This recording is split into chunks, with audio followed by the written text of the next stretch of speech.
Hey YouTube, it's Christian, and I am here today to share with you guys our next rule of real estate. Now, we're on rule number 27 of our 35 rules.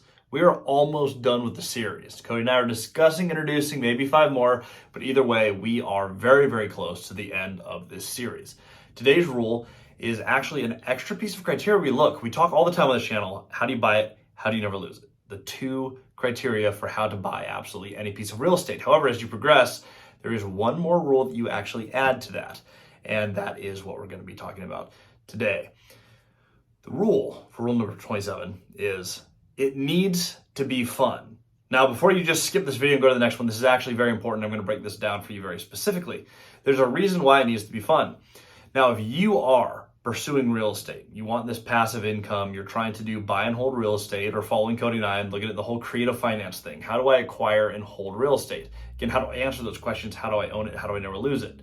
You're going to hit a point very quickly where it's going to feel like it's another job. If you're buying a whole bunch of real estate that's boring or you're not passionate about, and you're adding more and more to your plate, you're going to hit a point where it's just not interesting to you anymore.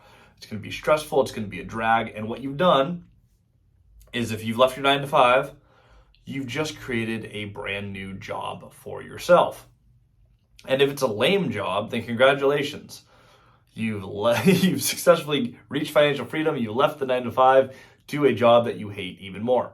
We don't want you to do this. And we have gotten down that road where we bought so many projects on Class B properties where we're buying smaller properties. There's a couple triplexes for practical application. 2 triplexes. We didn't need to buy them. They were just a great deal. They were in our market, and we're like, we should do this because this is what we do. Moses Lake, let's buy a couple triplexes in our core market that make absolute sense. They make money day one, excellent terms, long-term debt. Totally fits the bill. I wish that we never bought those properties. They've been a little bit of a maintenance headache, not bad. They're very boring to me. They don't really move the needle one way or another. It's not enough units to change anything. Once we're at 100 units, 6 more small units don't really change our universe much. It's just a little bit more work for us and a little bit more headache, which is where we instituted this rule.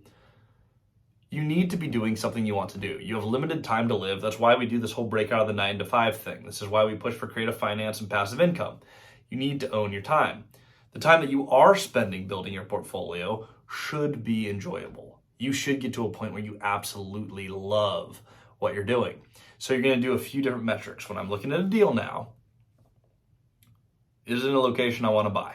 Answer that. So 1, is the location right? That comes before we ask any other question. If yes, how do I buy it? Well, if I can answer that, now we're getting somewhere. Now we have the deal. How do we never lose it? Okay. We can figure out how to get it into long-term fixed rate debt or pay it off before a balloon's due, then I've answered that. That's how I never lose it. Now the last question, am I going to enjoy the process? Is this something that I actually want to do that will enhance my quality of life, move me towards my goals, and be an enjoyable ride along the way? Another piece of practical application, our 38plex, a very hard project. We bought that as a huge value add, lost money pretty substantially day one, which is not one of our principles, but we had enough cash flow to cover that negative. We got that to a performing property, and it has been stellar.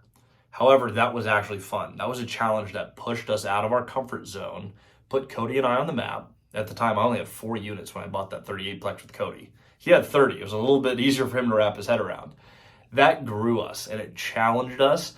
Was it hard? Absolutely. Was it way harder than my previous 9 to 5s? Yes. Did I enjoy that ride? Absolutely. And I'm so grateful we did that project. It doesn't feel like those triplexes I never needed to buy. That moved the needle. That pushed me to a different level, and I had fun along the way. Not every second of the way, but overall had a lot of fun. Now look at what we're doing today, putting this into practice. We bought a lot of multifamily together. Between Cody and I, we own, I think, 110 units between the 2 of us. If you count the triplex on the front of our resort, I'm over 100 units. If you don't count it, I'm at 98 units. But we picked up about 100 multifamily units. That was my original goal with Cody. We set this 2-year goal. We hit it in less than 1 year, which is still insane to me. picking up a bunch of multifamily in Central Washington, I'll still keep doing it. I'm going to do projects that I'm passionate about now, not just I'm going to pick up any opportunity that makes money and makes sense. It's going to be, how do I own it? How do I never lose it? And is this a project that's going to be interesting or fun or something that we really want to work on? And we have a few of those over there right now. The Robin Hood Village Resort was a deviation from what we've always done. And I'm a fan of staying in your lane. So why did we do a project like the Robin Hood? $1 million down, huge down payment, not in our core market. We are multifamily investors and operators. We even own a multifamily property management company called Multifamily Property Management, LLC. I mean, we're as multifamily as you get. So why did we do a resort? The Robin Hood Village Resort is a magical property. If you have a chance to go out there, which by the way, if you're watching this video, you're invited. You can message me on Instagram at Christian Osgood. Ask me about it. We'll meet you out there. But magical property on the water, in the forest, historic cabins, tons of character, and the types of projects that we really want to do. We saw something where our skill sets and our team could really bring this to life. In addition, our director of property management is a short-term rental expert. Our designated broker, Brandon, actually runs some Airbnbs in and out of state, as does his assistants. So we had the team members on our team to build this business and to do a new adventure. The main reason we did this is because we answered our first two questions. How do we buy it? Well, it's seller financed, $4.5 million purchase, and it's $1 million down. Okay, and then we knew where that $1 million was coming from. So I've structured our debt and our equity.